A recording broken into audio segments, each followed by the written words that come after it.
Welcome students for this trust class. The trust class என்பது 9ஆம் வகுப்பு குழந்தைகளுக்காக கவர்மெண்ட் ஆஃப் தமிழ்நாடு நடத்துறது. இது அந்த பரீட்சை எப்படி இருக்குன்னு உங்களுக்கெல்லாம் நம்ம போன முறை பார்த்தோம். போன முறை அதை பார்த்த பிறகு நம்ம இந்த மென்டல் எபிலிட்டி என்கின்ற சில அதுலேயும் சில கேள்விகள் பார்த்தோம். இன்னைக்கு வந்து நம்ம மேத்தமெட்டிக்ஸ் அப்படிங்கிற ஏரியாவில் கணிதம் அப்படிங்கிற ஏரியாவில் சில கேள்விகளை பார்க்கலாம். நம்மளால் பண்ண முடியுதா அப்படின்னு பார்க்கலாமா? Are you ready? Ready, sir. Ready. Very good. Fantastic. Ready, sir. Very good. Very fantastic. Okay, பார்த்துடலாம். நான் அந்த ஸ்க்ரீனை ஷேர் பண்ணுறேன். ஒரு கொஷின் பேப்பர் இருக்கும். அந்த கொஷின் பேப்பரில் பார்த்தீங்கன்னா கணிதம் மேத்தமெட்டிக்ஸ்ன்னு போட்டிருக்குது. தெரியுதா? தெரியுது சார். பெருசு பண்ணிட்டுமா? பெருசு பண்ணியாச்சு. அதில் கேள்விகள் இருக்குது. தமிழ்லையும் இருக்குது, இங்கிலீஷ்லேயும் இருக்குது. தமிழ் மீடியம் குழந்தைகள் தமிழில் படிங்க, இங்கிலீஷ் மீடியம் இங்கிலீஷ் படிங்க, மாற்றி படித்தாலும் ஓகே. அப்புறம் நம்ம ஆன்சர் பண்ணலாம். நான் ஒரு 2 கேள்வி நானே படிக்கிறேன். அப்புறம் 3ஆவதில் நீங்கள் படிங்க. If 128 minus 8 power x is equal to 2 power 6, then the value of x is தமிழில் 128 minus 8 power x equal to 2 power 6 எனில் எக்ஸின் மதிப்பு என்னன்னு கேட்குறாங்க. ஒரு நிமிஷங்க, நான் இன்னொரு ஃபைல் எடுத்துக்கிறேன்.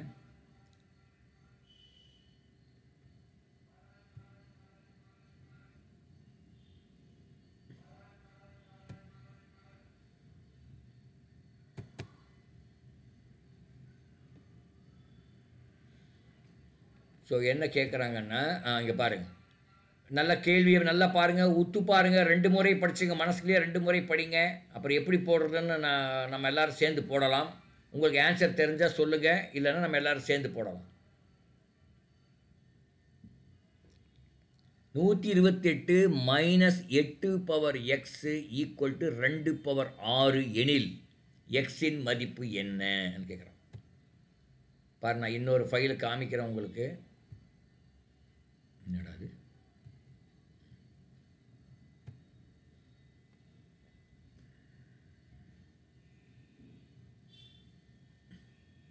ஒரு ஃபைல் ஒன்று ஓப்பன் ஆகுது, அது ஆகட்டும்.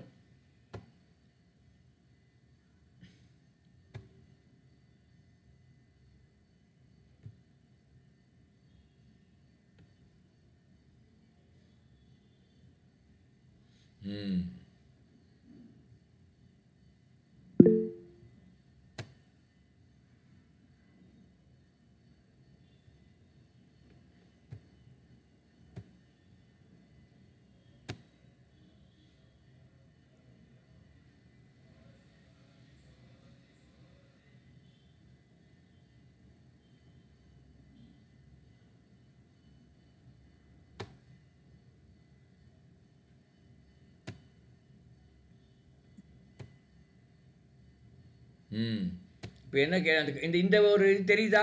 ஒரு சின்ன பிபிடி டப்பா தெரியுதா? 128 minus 8 power x equal to 2 power 6. நான் அப்படி எழுதுறேன். மைனஸ் 2 பவர் அது என்னது? மைனஸ் இருங்க பார்க்கலாம். Minus 8 power X, sorry minus 8 power X equal to power 6. Minus 8 power X இப்படி எழுதலாம். ஈக்குவல் டு 2 பவர் 6 அப்படின்னு கொடுத்துருக்காங்க. கரெக்டாக பார்த்தலாமா? ஆமாம், 2 பவர் 6. அப்போ எக்ஸின் வேல்யூ என்ன? இந்த எக்ஸ் மட்டும் ஒரு பக்கம் வச்சுட்டு மற்றெல்லாம் இன்னொரு பக்கம் கொண்டு போகலாம். அப்போது minus 8 power x equal to இங்கே 2 power x அப்புறம் மைனஸ் 128. இந்த 128 அந்த பக்கம் போகும்போது மைனஸ் ஆயிருமா? ஆயிரும். ஓகே, அப்போ minus 8 power X is equal to 2 power 6 எவ்வளோ வருது? 2 பவர் 6 சொல்லுங்கள். 2 × 2 × 2 × 2 × 2 × 2 எவ்வளோ வருது சொல்லுங்கள்?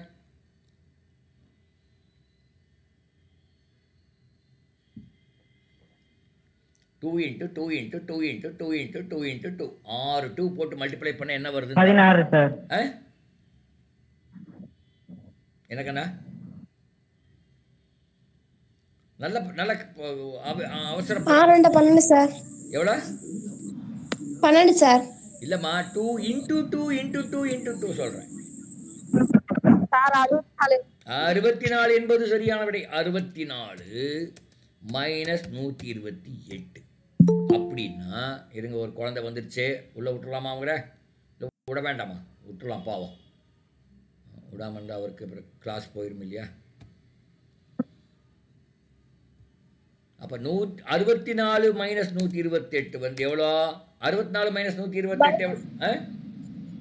-64 சார். அது 64 மைனஸ் 64. ஏன்னா அந்த மைனஸ் 128 இருக்கனால அதுதான் பெருசுங்கனால -64. அப்போ minus 8 power X equal to -64. அப்போ மைனஸ் மைனஸ் கேன்சல் ஆகிடுது. அப்போ 8 power X is equal to 64. 8 power X 8 power X equal to 64. அப்போ எக்ஸ் எவ்வளோ இருக்கும்? எக்ஸ் என்ன ஆன்சரு? 8 பவர் என்ன? 2. Yes, 8 power 2 equal to 64. அதுதான் ஆன்சர். பாருங்கள், நம்ம என்ன பண்ணியிருக்கோம்? 128 minus 8 power X equal to 2 power 6. 2 power 6 வந்து என்ன பண்ணோம்? அதை நம்ம எக்ஸ்பேண்ட் பண்ணி அதை 64 கண்டுபிடிச்சோம். இந்த 128 அந்த பக்கம் இந்த பக்கம் கொண்டு வந்தாலும் மைனஸ் ஆகிப்போச்சு. இப்போ இந்த ரெண்டு சிம்பிளிஃபை பண்ணால் மைனஸ் 64 வந்தது. கொஞ்சம் பெருசு பண்ணிட்டு மாதிரி தான், உங்களுக்கு தெரியலன்னா பெருசு பண்ணுறேன். இப்போ கொஞ்சம் நல்லா தெரியும் நினைக்கிறேன். அப்போ மைனஸ் 64 ஆச்சு. அப்போ 8 power X is equal to 8 power X equal to 64 ஆச்சு. அப்போ எக்ஸ் இஸ் ஈக்குவல் டு 2 என்று கண்டுபிடித்து விட்டோம். Very good. புரிஞ்சுதா எல்லாருக்கும்? எல்லாருக்கும் புரிந்து விட்டதான் கேட்குறேன். இந்த மாதிரி கேள்வி வந்து போட்டுடலாம். Okay, very good, very good. இங்கே கேள்வித்தாள் கேள்வித்தாள் வந்துடுச்சு. அடுத்த கேள்வி, ரெண்டாவது கேள்வி நான் கொஞ்சம் தள்ளி வைக்கிறேன், அப்புறம் வந்துக்கலாம். கொஞ்சம் அது கஷ்டமான கேள்விங்கிறதுனால. அடுத்தது பாருங்கள், பை யாரோ ஒருத்தர் படிங்க. 103வது கேள்வியா? இங்கிலீஷ்லேயும் தமிழ்லையோ எதுலையோ ஒன்றில் படிங்க. கார்ட்டீசியன் தளத்தில் 5,5 -5,5 ஐ ஆயத்தொலைவுடன் இணைத்தால் கிடைக்கும் முக்கோணமானது. அதாவது 5 அப்போ இங்கிலீஷில் படிக்கிறேன் பாருங்க. By joining the points 5, 5 and -5, 5 to the origin in the Cartesian plane, then the type of triangle formed is அப்படின்னு கேட்குறாங்க. இந்த 5, 5ங்கிற பாயிண்ட்டு எந்த அந்த குவாட்ரண்ட்டில் வரும்? எந்த அந்த 4 பாகத்தில் எந்த பாகத்தில் வரும்? எக்ஸ் ஆக்சிஸ் 5, ஒய் ஆக்சிஸ் 5 என்பது எந்த பாகம்? அந்த 4 பாகம் தெரியுதா? எக்ஸ் ஆக்சிஸ், ஒய் ஆக்சிஸில் முதல் பாகம், ரெண்டாவது பாகம், மூணாவது பகுதி, நாலாவது பகுதின்னு தெரியுமா? அது எந்த பகுதியில் வரும்? 5, 5 என்பது ஃபர்ஸ்ட் குவாட்ரண்ட்ல வரும். அப்ப -5, 5 என்பது இங்க வரும் மூணாவது குவாட்ரண்ட் சார். நல்லா பாருங்க, கண்ணுல விளக்கண்ண விட்டு பாருங்க. Second quadrant sir. செகண்ட் குவாட்ரண்ட்ல வரும். இங்க 5, 5 இங்க ஃபர்ஸ்ட் குவாட்ரண்ட், ரெண்டாவது -5, 5 வரும். அப்புறம் மூணாவது புள்ளி வந்து 2 புள்ளி ஆகி போச்சு. மூணாவது புள்ளி வந்து அந்த ஆரிஜன் 0, 0. இந்த மூணையும் புள்ளியும் கூட்டினா இணைத்தால் என்ன ட்ரையாங்கிள் வரும்? செங்கோண முக்கோணம் வருமா? குறுங்கோண முக்கோணம் வருமா? இரு சம பக்க முக்கோணம் வருமா? சம பக்க முக்கோணம் வருமா? அப்படியே மனசில் போட்டு பாருங்க, எப்படி வருதுன்னு பார்க்கலாம்.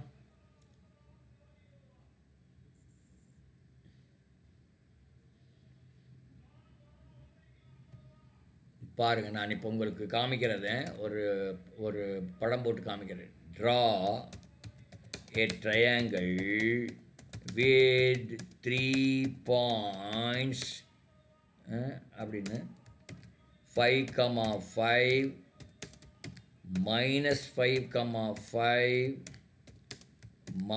0,0 இப்படி பண்ணால் எப்படி வரும் பார்க்கலாம். ட்ரா பண்ண மாட்டேங்குது.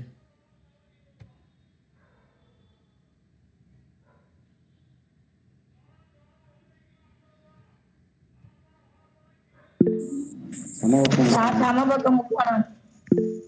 என்னப்பா என்ன முக்கோணம் அது? சமபக்க சமபக்க முக்கோணமா? Isolated triangle sir. இருங்க பார்க்கலாம். ஓகே, நான் 4 கொடுத்துருக்காங்க. செங்கோண முக்கோணம் அப்படின்னா ஒரு ஆங்கிள் 90 டிகிரி இருக்கணும். அது ஒரு ஆங்கிள் 90 டிகிரி இருக்குதா? எங்கேயுமே ஆங்கிள் பற்றியே சொல்லலை. அதனால் இருப்பதுக்கு வாய்ப்பு இல்லை. அதனால் அது விட்டுடுவோம். அடுத்தது குறுங்கோண முக்கோணம். கோணம் வந்து குறுங்கோணமாக இருக்கலாம், இல்லாமல் இருக்கலாம். இரு சம பக்க முக்கோணம் அப்படின்னா 2 பக்கம் மட்டும் சமமாக இருக்குமா? ஏன்னா அந்த 5 பாயிண்ட்டை 0வோட இணைத்தாலும் -5 பாயிண்ட் 0 இணைத்தாலும் அந்த 2 பக்கம் ஈக்குவலாக தான் இருக்கும். அந்த 2 பக்கம் எதாவது படம் போட்டு காமிக்கலான்னு பார்த்தா அது வர மாட்டேங்குது. இதில் find area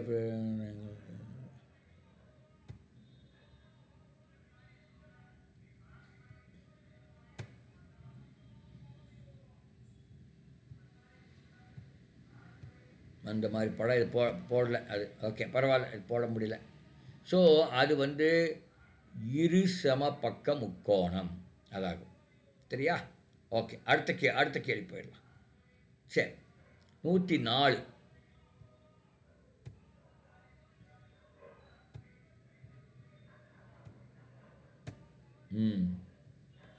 If a graph of the equation 4x plus 3y equal to 12 cuts the coordinate axis at A and B, then the length of AB is 4x plus 3y equal to 12 என்ற சமன்பாட்டின் வளைவரை x மற்றும் y அச்சுக்களை வெட்டும் புள்ளிகள் முறையே A மற்றும் B எனில் ABயின் நீளம் என்ன?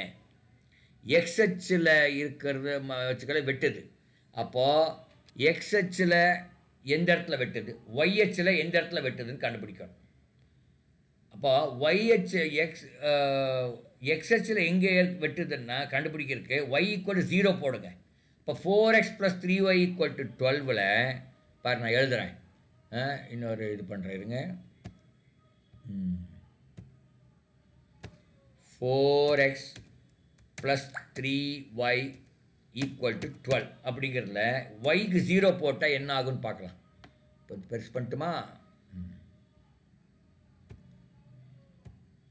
ஒய்க்கு 0 போட்டால் y = 0 போட்டால் அப்போ என்ன ஈக்குவேஷன் என்ன ஆகும்? 4x = 12 ஆகுமா? y 0 போட்டால் 4x = 12 ஆகுமான்னு கேட்குறேன். அப்போ வந்து x = எவ்வளோ? 12/4 3. எக்ஸ் சைடில் 3 சென்டிமீட்டர் இருக்கும். அடுத்தது 4x + 3y = 12ல் x = 0 போட்டால் அப்போது 3y = 12 வரும். அப்போ y = எவ்வளோ? y = 4. அப்போது ஒரு சைடு 3, இன்னொரு சைடு 4. அந்த 2க்கு நடுவாக இருக்கிற ஆங்கிள் 90 டிகிரி. ஏன்னா அந்த 0ல் அந்த ஆரிஜினல் 90 டிகிரி தான் இருக்கும். அப்படின்னா இது ஒரு செங்கோண முக்கோணம்.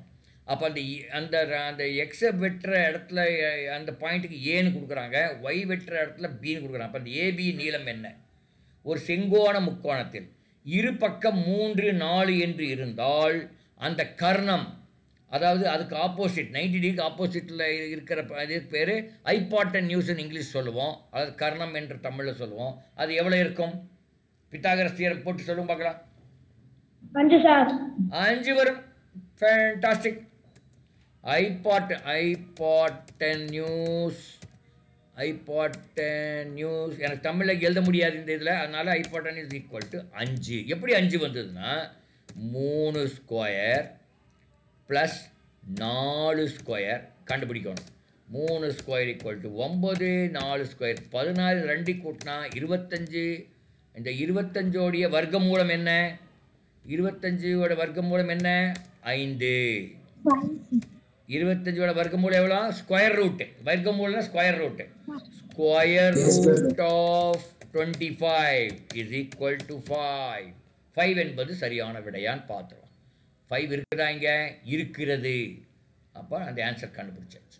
கஷ்டமா குழந்தைகளா? Easy sir. ஈஸி தான். அடுத்த கேள்வி பாருங்கள். இந்த கேள்வி நான் படிக்கிறேன், நீங்கள் தான் ஆன்சர் பண்ண போகிறீங்க, நான் ஆன்சர் பண்ண போகிறதில்ல. If ABC in ABC if 2a 2 into angle A equal to 3 into angle B 6 equal to 6 into angle C, then measures of A, B, C are respectively போட்டிருக்காங்க. முக்கோணம் ABC இருங்க, யாரோ வந்துட்டாங்க, உள்ள விட்டுலாமா? சரி பாவம் விட்டுறலாம், நம்ம லேட்டாக வந்தவங்களை விடுறதில்ல, இருந்தாலும் விட்டாச்சு இன்னைக்கு. முக்கோணம் ஏபிசியில் 2 மடங்கு ஏ கோணம் ஈக்குவல் டு 3 மடங்கு பி கோணம் ஈக்குவல் டு 6 மடங்கு சி கோணம் எனில் ஏபிசி மற்றும் சி முறையே எவ்வளோன்னு கேட்குறாங்க.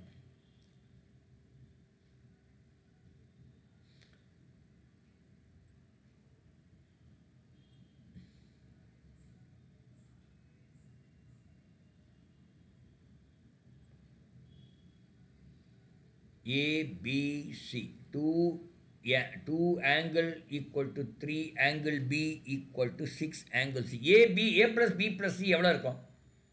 ஒரு முக்கோணத்தில் 3 ஆங்கிள் கூட்டினா எவ்வளோ வரும்? 180 வருமா? Yes sir. 180. அப்போது இதில் எந்த ஆங்கிள் பெருசாக இருக்கும்? 2 into angle A equal to 3 equal to angle B equal to 6 equal to angle Cனா எந்த ஆங்கிள் பெருசாக இருக்கும்? ஏவா பிஎஸ்சியா? எது பெருசாக இருக்கும்? C sir. நல்லா பார், கண்ணில் விளக்கண்ணு விட்டு பார். 6 இன்ட்டு சி போட்டால் தான் 2 இன்ட்டு ஏ வருது. அப்போ எது பெருசாக இருக்கும்? பியா சார்? இல்லை ஏசி மட்டும் எடுத்து முதல்ல 2 இன்ட்டு ஏ, 2 ஏன்னா 2 into A equal to 6 into C இல்லையா? அப்போ எது பெருசாக இருக்கும்? ஏ பெருசாக இருக்குமா சி பெருசாக இருக்குமா? ஏ தான் பெருசாக இருக்கும். அப்போ ஆன்சரில் பாருங்கள், எங்கே ஏ பெருசாக இருக்குது? எந்த ஆப்ஷனில் ஏ பெருசாக இருக்கு? 2 சார். 2 தான் ஆன்சர். அப்போ பார்த்தோன்னே 2ன்னு சொல்லிடலாம், மற்றதெல்லாம் ஏ பெருசாகவே இல்லை. அப்போ நீங்கள் கால்குலேஷனே பண்ண வேண்டாம், பார்த்த உடனே சொல்லிடலாம். சொல்லிடலாமா சொல்ல முடியாதா? ஹலோ குழந்தைகளா, நிறைய கேள்விகள் நீங்கள் ஃபுல்லாக கால்குலேட் பண்ணவே வேண்டியதில்லை, பார்த்த உடனே சொல்லிடலாம். நீங்கள் உங்கள் அப்பா வந்து இதில் சந்தையிலேருந்து எங்கேயோ மார்க்கெட்லேருந்து மாம்பழம் வாங்கிட்டு வர்றாரு, உங்களுக்கு ஒன்று தம்பிக்கு ஒன்று 2 வாங்கிட்டு வர்றாரு. தம்பி அப்படியே நோட்டம் விடுறான், பெருசாக நான் எடுக்கணும் அப்படின்னு நோட்டம் விடுறான். நீங்களுமே நம்ம பெருசு கிடைச்சா நல்லதுன்னு நீங்கள் நோட்டம் விடுறீங்க. ஆனால் அதை பார்த்த உடனே எது பெருசுன்னு தெரியுமா தெரியாதா? பார்த்த உடனே மாங்காய் பார்த்த உடனே எது பெருசுன்னு தெரியுது, டபால்னு போய் தம்பி அதை எடுத்துடுறோம், அப்போ பெருசு அவனுக்கு போயிடுச்சு. ஸோ அது மாதிரி நீங்கள் கண்ணுங்கிறதுமா அதை பார்த்தால் ஆன்சரை பார்த்தாவே சம்டைம்ஸ் கரெக்டான ஆன்சர் வந்துடும். ஆப்ஷன் பார்த்தாவே கால்குலேட்டரெலாம் பண்ண வேண்டியது சில இடங்கள்ல பாரு. இந்த மாதிரி ஓகே, அடுத்தது பாருங்கள், படிங்க பார்க்கலாம். 106. முதல்ல இங்கிலீஷில் யாரோ ஒருத்தர் படிங்க, அப்புறம் தமிழில் யாரோ ஒருத்தர் படிக்கட்டும். இங்கிலீஷ் மீடியம் குழந்தைகள் இங்கிலீஷில் படிங்க பார்க்கலாம், யாரோ ஒருத்தர்.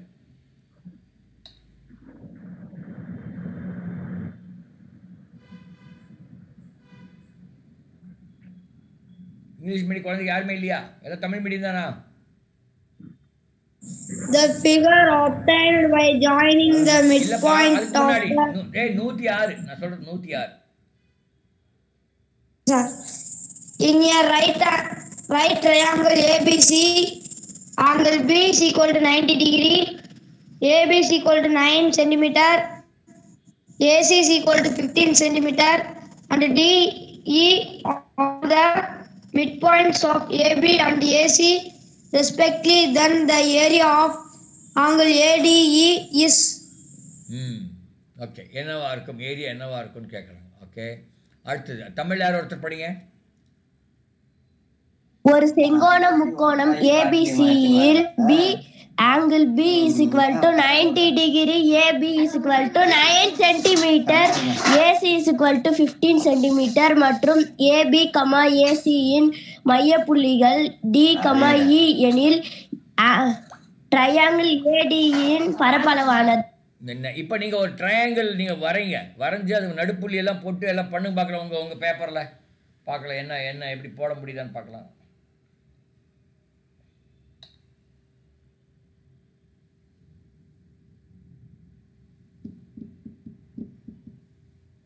ஒரு முக்கோணம் போடும்போது பி வந்து 90 அது மாதிரி. அப்போ ஏபிசின்னு போட்டிங்கன்னா B 90, AB 9, AC AB 9, AC 15ன்னா அப்போ அந்த பிசி கண்டுபிடிக்கலாமா? பிசி எவ்வளோ? பிசி என்பது எவ்வளோ நீளம் இருக்கும்? பித்தாகரஸ் தியரம் தான். அதாவது பாருங்க, நான் போடுறேன், இந்த ஒரு கிளாஸ் நான் போட்டுடுறேன், மற்ற கிளாஸில் நீங்கள் எங்கடாது இப்போ B angle B equal to 90 degree. அப்புறம் ஏபி இஸ் ஈக்குவல் டு எவ்வளோ? 9. AC is equal to 15. அப்படின்னா இந்த ஏசி தான் கர்ணம், ஹைபாட்டன்யூஸ் வந்து ஏசி. அப்போ AC square equal to AC square equal to AB square plus BC square.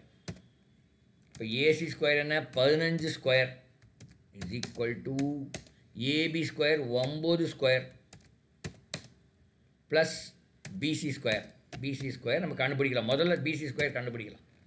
அப்போ இது 225 equal to 81 plus PC square. அப்போ பிசி ஸ்கொயர் எவ்வளோ வருது? பிசி ஸ்கொயர் என்பது எவ்வளோ வரும்? 12 ஸ்கொயர். 12 ஸ்கொயர் வரும். கரெக்ட். அப்போ பிசி ஸ்கொயர் என்பது 12 ஸ்கொயர் 144 வருது. அப்போ பிசி என்பது 12. பிசிஎன் 12. இப்போது ஏபிசி அப்படிங்கிற ஒரு முக்கோணத்தை உங்கள் பேப்பரில் வரைங்க. அப்போ ஏபிலையும் ஏபிசிலையும் நடுப்புள்ளியை ஃபிக்ஸ் பண்ணுங்கள். அந்த நடுப்புள்ளியை அப்படியே ஜாயின் பண்ணுங்க. அப்போ அது டிஇன்னு பேர் வைங்க. அப்போ ஏடிஇயோட இது என்னன்னு கேட்குறாங்க. ஏடி இப்போது ஏபி, அப்போ ஏபியோட நடுப்புள்ளி டி, ஏசியில் பிசியோட நடுப்புள்ளி இ. இப்போ ஏடி என்ற முக்கோணத்தினுடைய பரப்பளவு என்னன்னு கேட்குறாங்க. அப்போ ஏடிஇ முக்கோணத்தோட பரப்பளவு ஏரியா கேட்குறாங்க. அது எப்படி கண்டுபிடிக்கிறதுன்னா முதல்ல ஏடி எவ்வளோன்னு கண்டுபிடிக்கும். ஏடி எவ்வளோ? ஏடி வந்து ஏபியில் பாதி, அப்போ 4.5. ஓகே. அப்போ ஏஇ எவ்வளோ? ஏஇ எவ்வளோ? 12ல் பாதி 6. 12ல் பாதி 6. இப்போ மூணாவது பக்கம், மூணாவது வந்து டிஇ. டிஇ எவ்வளோ? இதுதான் உங்களுக்கு ஒரு டிஇ ஈக்குவல் டு எவ்வளோ இருக்குன்னா, டிஇ வந்து கீழே இருக்கிற பக்கம் இருக்கு இல்லையா, கீழே இருக்கிற பக்கம் வந்து ஏசி 15ல் பாதி இருக்கும், 7.5 இருக்கும். இப்போ 3 பக்கமும் கொடுத்துருக்காங்க. AD equal to 4.5, A equal to 6, D equal to 7.5 என்றால் இதை வச்சு நீங்கள் பரப்பளவு கண்டுபிடிக்கலாம். இது ஒரு மெத்தட். இல்லை இன்னொரு மெத்தட் எப்படின்னா, அந்த ஏடி இந்த படம் போடுறதுக்கு இங்கே முடியல, அதனால தான் என்னால் போட முடியல. ஏடிஇ என்பது ஒரு செங்கோண முக்கோணம். அதில் ஒரு சைடு 4.5, இன்னொரு சைடு 6. அப்போது அந்த முக்கோணத்தோடைய ஏரியா என்ன இருக்குன்னா ஆஃப் பிஹெச், ஆஃப் பிஹெச். அந்த ஃபார்முலா யூஸ் பண்ணோம்னா of into 4.5 into 12 into 12 sorry into 6 into 6 போடணும். அப்போ எவ்வளோ வருது? ஆஃப் இன்ட்டு 4.5 இன்ட்டு 6, அது 2 6 கேன்சல் ஆன 3. அப்போ 4.5 இன்ட்டு 3 அது எவ்வளோ வருது? 13.5 வருது. அதுதான் ஆன்சர். 13.5 ஆன்சர் இருக்கான்னு பார்க்கலாமா? 13.5 ஆன்சரில் இருக்கிறது. ஓகே. இது கொஞ்சம் கஷ்டமாக இருக்கும். இந்த படம் போடாத பண்ணும்போது கஷ்டமாக இருக்கும். பட் வேறு வழி இல்லை. இது படம் போடுறதுக்கு இதில் முடியல என்னால். போட்டால் நல்லா இருந்திருக்கும். அப்போ உங்களுக்கு தெரியும். எனிவே இப்போதைக்கு இந்த கொஷின் இப்படியே பார்க்கலாம். நீங்கள் வீட்டில் போய் ஒன்று ட்ரை பண்ணி பாருங்கள், அப்புறம் பார்த்துக்கலாம். சரியா? அடுத்த கேள்வி 107வது கேள்வி பார்க்கலாம். சரி, 107வது கேள்வி என்ன, இது பெருசாக இருக்குது.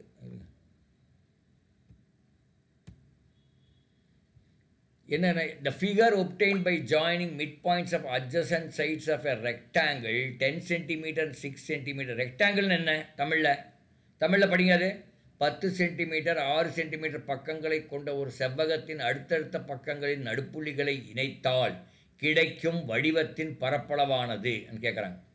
ஒரு செவ்வகத்தில் நடுப்புள்ளியெல்லாம் புள்ளி வச்சு அதை நீங்கள் இணைச்சிங்கன்னா அதனுடைய இது என்ன வரும்? அது ஒரு ராம்பஸ், அது ஒரு சாய் சதுரம். சாய்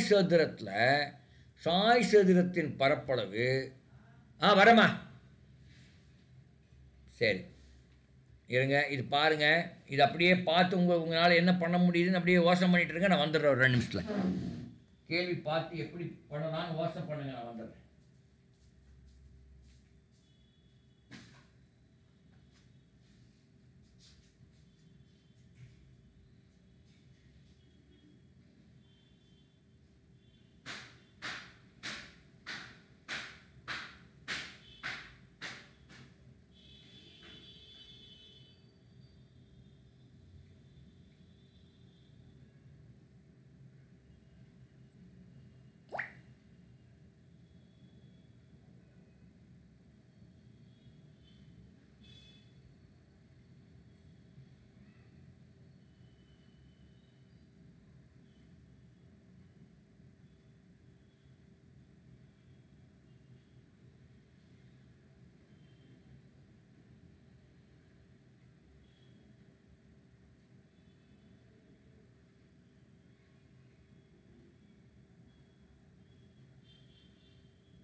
ஸோ இப்போ என்ன கேட்குறாங்க, இது அந்த அட்ஜசன்ட் சைடு அந்த அடுத்தடுத்த பக்கங்கள் நடுப்புள்ளிகள் எல்லாம் இணைத்தால் அது ஒரு சாய் சதுரம் வரும்.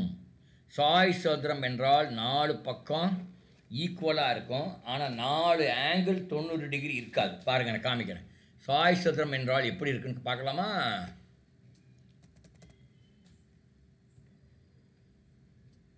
ராம்பஸ் ஷேப் டயக்ராம் இப்படி இருக்கும். சாய் சதுரம் இப்படி இருக்கும்.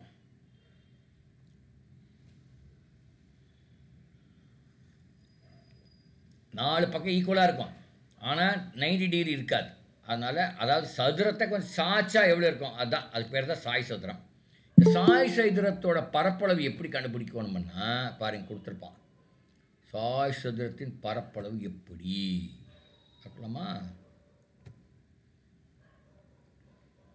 தெரியுமா யாருக்காவது சாய் சதுரத்தின் பரப்பளவு எப்படி கண்டுபிடிக்கிறேன்னு?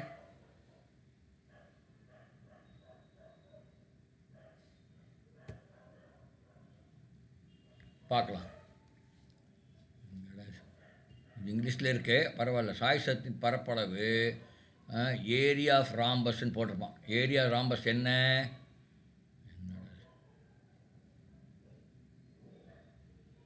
சார் எனக்கு தெரியும், சொல்லட்டுமா? சொல்லுங்க சொல்லுங்க, யார் வேணா சொல்லுங்க. half into d1 into d2. Okay, அதுதான் நான் இங்கே ஏதாவது காமிக்கலாமான்னு பார்க்குறேன். சரி, உங்களுக்கே தெரியும், அதனால் பிரச்சனை இல்லை. half into d1 into d2. இதில் d1 d2 எவ்வளோ? இப்போ ராம்பஸில் அந்த செவ்வகத்தில் d1 and d2 எவ்வளோ இருக்கும்? ஒரு d1 என்பது அந்த செவ்வகத்துடைய ஒரு நீளம், அதுதான் d1. அப்போ அது 10. d2 என்பது 6. அப்போ of into D1 into D2 எவ்வளோ வரும்? ஆஃப் இன்ட்டு 10 இன்ட்டு 6 எவ்வளோ வரும்? 30 சார். 30 சார். 30 சென்டிமீட்டர் ஸ்கொயர் உள்ள சாய் சதுர பரப்பளவு என்பது சரியான விடை. அதாவது 4வது ஆப்ஷன் தான். Rhombus of area 30 centimetre square என்பது தான் சரியான விடை. ஓகே ஓகே, இது கொஞ்சம் நீங்கள் அப்படியே அந்த ராம்பஸ் எல்லாம் பார்த்தீங்கன்னா தெரியும். அடுத்த கேள்வி படம். அடுத்த கேள்வி யாராவது படிங்க பார்க்கலாம். இங்கிலீஷ்லையும் படிங்க, தமிழ்லையும் படிங்க. ஒரு 9 சென்டிமீட்டர் பக்கால உள்ள சமபக்க முக்கோணம் ஒரு வட்டத்தினுள் வைக்கப்பட்டால் அந்த வட்டத்தின் ஆரமானது ஒரு சமபக்க முக்கோணம் என்ன வட்டத்தின் ஆரம் கேட்குறாங்களா? சரி, இதை நம்ம ஸ்கிப் பண்ணலாம். அது கொஞ்சம் கஷ்டமான கேள்வி. அது கொஞ்சம் படமெல்லாம் வரையணும். படம் அடுத்த கேள்வி படிங்க. 109 படிக்கண்ணா. 23, 15, 24, 40, 27, 26, 22, 25, 20, எக்ஸ் என்ற புள்ளி விவரத்தின் முகடு 25 எனில் எக்ஸின் மதிப்பானது என்னன்னு கேட்குறாங்க. மதிப்பு எவ்வளோன்னு கேட்குறாங்க. இப்போ முகடு என்றால் என்ன சொல்லுங்க பார்க்கலாம். ஒரு புள்ளி விவரத்தில் எந்த ஒரு வேல்யூ அதிகமான முறை வருகிறதோ அதுதான் முகடு. இப்போ கொடுத்த புள்ளி விவரத்தில் ஏதாவது ஒரு நம்பர் ஒரு தடவைக்கு மேலே வந்திருக்குதா? ஏதாவது ஒரு நம்பர் ஒரு தடவைக்கு மேலே வந்திருக்குதான்னு கேட்குறேன்.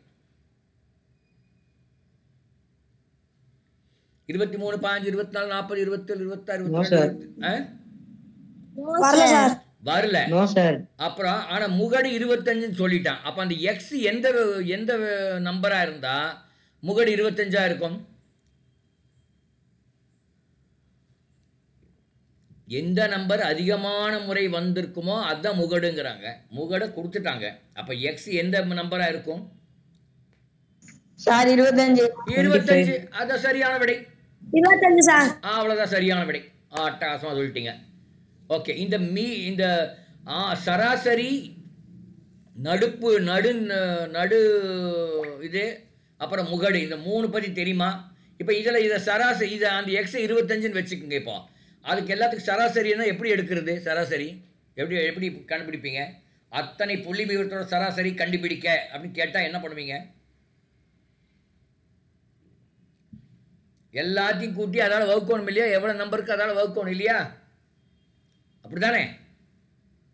சராசரி என்றால் 23 + 15 + 24 + 40 + 27 + 26 + 22 + 25 + 20 + 25 அந்த எக்ஸ் 25 வச்சுங்க ப்ளஸ் 25 போட்டு அதெல்லாம் கூட்டி மொத்தம் எவ்வளோ எண் இருக்குது? 1 2 3 4 5 6 7 8 9 10 10ஆல் டிவைட் பண்ணால் அதான் சராசரி. கரெக்டா? அப்படி தானே சார் சராசரி கண்டுபிடிப்பீங்க? ஆமாம் சார். ஓகே, நடு எண் நடு எண் எது என்று எப்படி கண்டுபிடிப்பீங்க பாருங்க. முதல்ல அந்த எண்ணெல்லாம் எழுதுறேன், ஒரு முறை எழுதலாம் இருங்க, அப்போதான் உங்களுக்கு தெரியும். அந்த எண் முதல்ல 23 15 24 40 15 24 40 15 24 40 27 26 22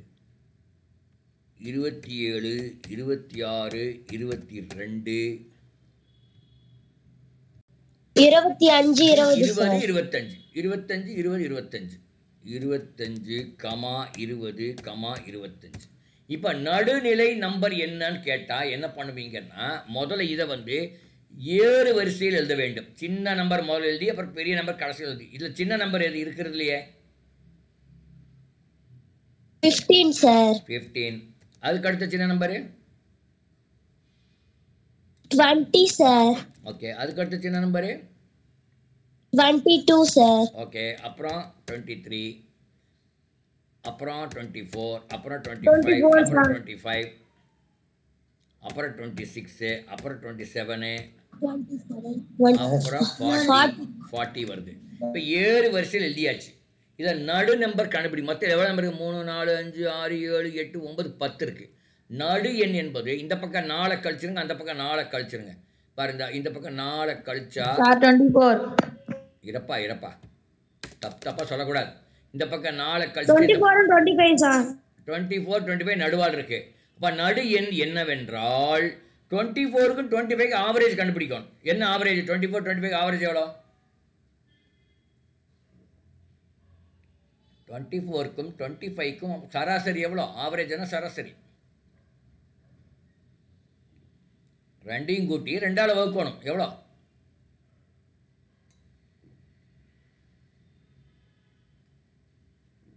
சார் ஆ என்ன answer? 24 24.5 sir. 24.5 is the right answer. That's right, 24.5. Suppose இதான் இப்படி தான் கண்டுபிடிக்கணும். சப்போஸ் இப்படி கொடுத்துருந்தாங்கன்னு வச்சுக்கோங்க, இன்னொரு 40 கொடுத்துருக்காங்கன்னு வச்சுக்கலாம் ஒரு பேச்சுக்கு. அப்போது இங்கே இன்னொரு 40 வரும் இல்லையா? இப்போ நடு நம்பர் என்ன அப்படின்னா, இருங்க முதல் எல்லா நம்பரையும் ஒட்டுக்க போட்டுடுறேன். இப்போ நடு நம்பர் எதுன்னு கண்டுபிடிக்க பார்க்கலாம். மொத்தம் 11 இருக்குது. இந்த பக்கம் 5 தள்ளுங்க, அந்த பக்கம் 5 தள்ளுங்க. இது 3 4 5 5 பக்கம், இந்த பக்கம் 5 தள்ளிட்டேன். அப்புறம் இந்த பக்கம் 5 தள்ளுறேன், தள்ளியாச்சு. அப்போ நடுவால் என்ன இருக்கு? 25. அப்போ 25 தான் இப்போ நடு நம்பர். அப்போது நடு நம்பர் என்பது அதில் வர்றதெல்லாம் ஒற்றைப்படை அவ்வளோ நம்பர் இருந்தால் அதில் ஈஸியாக கண்டுபிடிச்சிடலாம். ஆனால் ரெட்டைப்படை இருந்தால் நடுவால் 2 நம்பர் எடுத்து அதுக்கு ஆவரேஜ் கண்டுபிடிக்க வேண்டும் என்பது நீங்கள் தெரிந்து கொள்ள வேண்டும். ஓகே, சராசரி எடுக்க வேண்டும். அடுத்த கேள்வி 110வது கேள்வி பாருங்கள். x = 2 to the power 1/3 plus 2 to the power 2/3 then value of x square minus 6x கேட்குறாங்க. x square minus 6x எவ்வளோன்னு கேட்குறாங்க. இது வந்து இந்த a + b whole square formula தெரியும் இல்லையா? அது மாதிரி a + b ஹோல் ஸ்கொயர் எவ்வளோ? என்ன ஃபார்முலா சொல்லுங்க பார்க்கலாம். a square plus B square plus 2ab அப்படி தானே? ஆமாம். ஓகே, கேள்வி என்ன கேட்டிருக்காங்க? எக்ஸ் கொடுத்துட்டாங்க. அப்போ எக்ஸ் ஸ்கொயர் கண்டுபிடிக்கணும், 6x கண்டுபிடிக்கணும். ஓகே, எக்ஸ் என்ன கொடுத்துருக்காங்க எழுதிடலாம் முதல்ல. எக்ஸ் = 2 power 1/3 ப்ளஸ் 2 power 2/3 அப்படி கொடுத்துருக்காங்க. இப்போ எக்ஸ் ஸ்கொயர் எவ்வளோ? எக்ஸ் ஸ்கொயர் இதை ஸ்கொயர் பண்ணணும். எக்ஸ் ஸ்கொயர் நமக்கு தெரியும். எக்ஸ் ஸ்கொயர் வந்து 2 power 1/3 whole square, 2 power 1/3 plus 2 power 2/3 whole square. அப்போ a + b ஹோல் ஸ்கொயர் மாதிரி அது மாதிரி போட்டால் a ஸ்கொயர் கண்டுபிடிக்கணும். முதல் a ஸ்கொயர் என்பது என்ன? 2 இப்படி போடலாமா இல்லை வேறு மாதிரி போடலாமா? இப்படி தான் போட்டாகணும்னு நினைக்கிறேன். a ஸ்கொயர் வந்து 2 to the power 1/3 அது வந்து என்ன ஆகும்? 2 to the power 2/3 ஆகிடும். ஓகே, இது 2 to the power 2/3ங்கிறது 2 to the power 4/3 ஆகிடும் b ஸ்கொயர். இப்போ 2ab என்பது என்ன? 2ab என்பது 2 into 2 power 1/3 into 2 power 2/3. ரொம்ப காம்ப்ளிகேட்டடாக வருதே. ஒரு நிமிஷம் இருங்க. இது இவ்வளோ காம்ப்ளிகேட்டடாக போட்டால் அவ்வளோ டைம் எடுக்கிற மாதிரி அவன் கொடுக்க மாட்டான். இது ஒரே நிமிஷம்.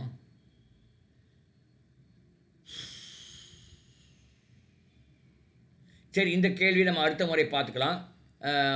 ஏன்னா அது கொஞ்சம் டைம் எடுக்கும். 111வது கேள்வியோட நம்ம இன்றைக்கி முடிச்சுக்கலாம். 111வது கேள்வி நம்ம போட்டு பார்க்கலாம். இருங்க. 111வது கேள்வி படிங்க பார்க்கல யாரோ ஒருத்தர். ஒரு கூட்டுத்தொடர் வரிசையில் n உறுப்புகளின் கூட்டுத்தொகை 5n power 2 - 3n எனில் அதன் 100வது உறுப்பானது என்னன்னு கேட்குறேன். 100வது உறுப்பானது என்ன? என்ன தெரியுமா? அந்த கூட்டுத்தொடர்னு என்னன்னு சொல்கிறேன் முதல்ல, அப்போ தான் உங்களுக்கு புரியும். இருப்பாரு, கூட்டுத்தொடர் என்றால் என்னன்னு சொல்கிறேன். கூட்டுத்தொடர் என்பது இந்த மாதிரி இருக்கும். 3, 6, 9, 12, 15 இப்படி இருந்தால் இது கூட்டுத்தொடர். எப்படின்னா 3ல் ஆரம்பிச்சு அப்புறம் ஒவ்வொரு 3 3 ஆட் பண்ணிட்டு வராங்க. புரியுதா? இது கூட்டுத்தொடர். இப்போது அதை நீங்கள் எப்படி படிச்சிருப்பீங்கன்னு உங்கள் ஸ்கூலில் ஏ கமா ஏ ப்ளஸ் டி கமா ஏ ப்ளஸ் 2d கமா ஏ ப்ளஸ் 3d கமா ஏ ப்ளஸ் 4d இப்படி படிச்சிங்களா? கூட்டுத்தொடர் படிச்சிருக்கீங்களா ஸ்கூலில்? கூட்டுத்தொடர் உங்களுக்கு படிச்சிருக்கீங்களான்னு கேட்குறேன். இல்லையா? Yes sir. படிச்சிருக்கீங்க. படிச்சிருக்கோம் சார். இப்படி தான் ஏ ப்ளஸ் டி ஏ ப்ளஸ் 2d ஏ ப்ளஸ் 3dன்னு கேட்குறேன். இப்போ என்ன கேள்வி கேட்டிருக்கான் பாருங்க. கூட்டுத்தொடரில் வந்து அந்த சம் அப் டு இப்போ கூட்டுத்தொடரில் அதனுடைய மொத்த கூட்டல் அதாவது 1லேருந்து 100 முடிய உள்ள உறுப்பு எல்லாத்தையும் கூட்டினா அது என்ன வருதுன்னா 5n² மைனஸ் 3n வருது. 1லேருந்து 100 அது 5n² மைனஸ் 3n வருது. இப்போ அந்த n என்பது எத்தனை நம்பர் இருக்கோ அது. இப்போ 100வது நம்பர் முடிய உள்ள 100 நம்பர் முடிய எழுதி அதெல்லாம் கூட்டினோம்னா அது எவ்வளோ வரும்னா 5 × 100² மைனஸ் 3 × 100. 100வதுக்கு என்ன ஆகும்? 5 × 100² மைனஸ் 3 × 100. அச்சா 3 × 100. ஓகே 100. இப்போ 99வது முடிய இல்லை எண்ணெல்லாம் கூட்டினா என்ன வரும்? அது 99 முடிய எண்ணெய் கூட்டினா 99 முடிய இல்லை எண்ணெய் கூட்டினால் என்ன வரும்னா 5 × 99² மைனஸ் 3 × 99 இப்படி வரும். அப்போது 100 முடியுள்ள எண்ணெய் கூட்டினால் வர்றதையும் 99 முடியல எண்ணெய் கூட்டினால் வர்றதையும் அதுலேருந்து இதை கழிச்சா அப்போ 100வது நம்பர் கிடைக்குமா? ஒரு உதாரணம் சொல்கிறேன் பாருங்க. 3 6 9 12 15 மொத்தம் 5 நம்பர் இருக்குது. 5 நம்பர் முடியுள்ள கூட்டல் எவ்வளோ வருதுன்னு சொல்லுங்க பார்க்கலாம். 5 நம்பரோட கூட்டல் எவ்வளோ வருதுன்னு பார்க்கலாம். 5 நம்பர் 5 நம்பர் 5 நம்பர்ஸோட கூட்டல் எவ்வளோ வருது? எவ்வளோ வருது? 35. 35. 18 35 45 45 சார்.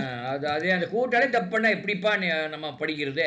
கூட்டெல்லாம் தப்பு பண்ணக்கூடாது. ஓகே, அடுத்தது 4 நம்பர் உள்ள சம் எவ்வளோ வருது பாருங்க. 4 நம்பர் கூட்டினா என்ன வருது பார்க்கலாம். 4 நம்பர் சம் எவ்வளோ வருது? அந்த 5ஆவது நம்பர் கூட்டுங்க. 4 நம்பர் கூட்டுங்க. 3 6 9 12 இந்த 4 மட்டும் கூட்டுங்க. 30 சார். 30. அப்போது 5 நம்பர் முடியல சம்மிலிருந்து 4 நம்பர் முடிய சம்மை கழித்தால் என்ன வருது? 40லேருந்து 30 போனால் எவ்வளோ? 15 சார். அந்த 15 என்பது 5வது நம்பர். பார்த்தீங்களா? 5வது நம்பர் 15 தானே? Yes sir. அது மாதிரி தான் இங்கே 100வது நம்பரை கண்டுபிடிக்க வேண்டும் என்றால் 100 நம்பர் முடிய உள்ள கூட்டுத்தொகையை கண்டுபிடித்து 99 நம்பர் உடைய உள்ள கூட்டுத்தொகை கழித்தால் அப்போ 100வது நம்பர் கிடைக்கும் அப்படின்னு நான் சொல்கிறேன். இப்போ அதுபடி போட்டோம்னா 5 × 100² மைனஸ் 3 × 100 இதிலிருந்து இதை கழிக்கணும். 5 × 99 5 × 99² அதை கழிக்கிறேன். அப்போ மைனஸ் ஆஃப் 3 × 99 ப்ளஸ் ஆகிடும். ப்ளஸ் 3 × 99 இப்படி வருது. இதை நம்ம சால்வ் பண்ணால் அதுதான் ஆன்சர். அப்போ 5 × 100² இது 5 × 99². 5 × 99². அப்போ 5ஐ வெளியே எடுத்துடலாம். 5 × 100² மைனஸ் 99². இப்போ இது எதை மாதிரி இருக்குது? இது எங்கேயோ பார்த்த மாதிரி இருக்கா? ஒரு நிமிஷம் இருங்க. A² minus B² formula. A² minus B² formula இருக்குது. A² minus B² என்றால் என்னன்னா A plus B into A minus B அப்படின்னு போடலாம். அப்போது 5 × 100² மைனஸ் 99² நம்ம எப்படி எழுதலாம் என்றால் 5 இன்ட்டு ஏ ப்ளஸ் பி எவ்வளோ 100 ப்ளஸ் 99 எவ்வளோ 199. அப்புறம் 5 மைனஸ் ஏ மைனஸ் பி 100 மைனஸ் 99 1. அப்போ இது எவ்வளோ வருது 5 இன்ட்டு 199 எவ்வளோ அதுதான் 5 இன்ட்டு 199 இன்ட்டு 1 எவ்வளோ வருது சொல்லுங்க பார்க்கலாம் 995 வருதா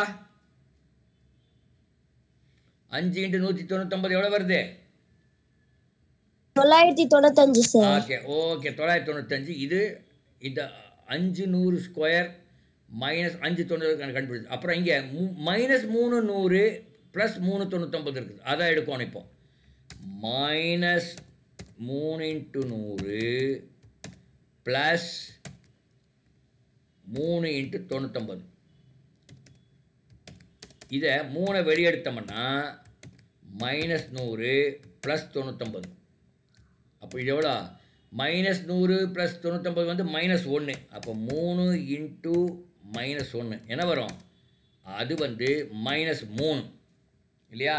அப்போ 995 மைனஸ் 3 அதுதான் answer. 995 minus 3 is equal to எவ்வளோ 992 என்பது த ஆன்சர். ஆன்சர் அப்படி இருக்குதான்னு பார்க்கலாமா பார்த்துடலாமா. ஆன்சரில் என்ன கொடுத்துருக்கான்னு பார்க்கலாரு. ஓ இவன் எண்ணில் கொடுத்துட்டான். ஓ எண்ணில் கொடுத்தானா எண்ணில் கொடுத்து விட்டான். அது என்ன 992ன்னு கொடுத்தோம். எண்ணில் கொடுத்தான் எண்ணில் 92 கொடுத்துருக்காங்க 92 கொடுத்துருக்கான். இதுக்கு பார்க்குறான் என்ன தப்பு பண்ணான்னு பார்க்கலாம்.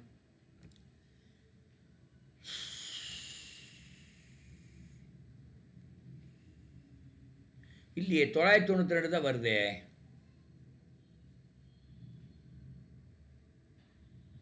ஏ ப்ளஸ் பி இன்ட்டு ஏ மைனஸ் பி கரெக்டு 5 இன்ட்டு 992 தான் வருது. ஏன்னா இங்கே அப்போ இந்த 92 என்பது இங்கே வந்து 992 கொடுத்துருக்கோம் இங்கே அதுதான் ஆன்சர் கரெக்டாக வரும் சரியா. ஸோ இப்படி தான் போடணும். கொஞ்சம் கடினமான ஒரு கேள்வி தான் அது. நீங்கள் போக போக சரியாயிடும். ஸோ இப்போ நம்ம இன்றைக்கி என்ன பண்ணியிருக்கோம் இன்றைக்கி என்னென்ன பார்த்துருக்கோன்னு சொல்கிற பாருங்க. முதல்ல இந்த கேள்வி பார்த்தாச்சு. 2வது கேள்வி நம்ம விட்டுட்டோம். 3வது கேள்வி பார்த்துட்டோம். 4வது கேள்வி கிராஃப் பார்த்தாச்சு. 5வது கேள்வி ஆங்கிள் பார்த்தாச்சு. 6வது கேள்வியும் நம்ம பார்த்தாச்சு. 7ம் பார்த்தாச்சு. அந்த சாய் சதுரம் அந்த பார்த்தாச்சு. இது 8 வேண்டான்னு சொல்லி விட்டோம் கஷ்டமாக இருக்குதுன்ட்டு. 9 பார்த்தாச்சு. 10ம் பார்த்தாச்சு. ஸோ ஒரு 10 கேள்வி 2 விட்டுட்டோம் 8 பார்த்துருக்கோம். மீண்டும் இன்னொரு கிளாஸில் நம்ம மேலும் பல கேள்விகளை பார்க்கலாம். அடுத்த கிளாஸில் சயின்ஸ் வேணால் எடுத்து பார்க்கலாம். ஒரு முதல்ல ஒவ்வொன்றும் கொஞ்சம் கொஞ்சமாக பார்த்துருவோம். அப்புறம் மற்றதெல்லாம் டீட்டெயிலாக கொஞ்சம் போகலாம் சரியா.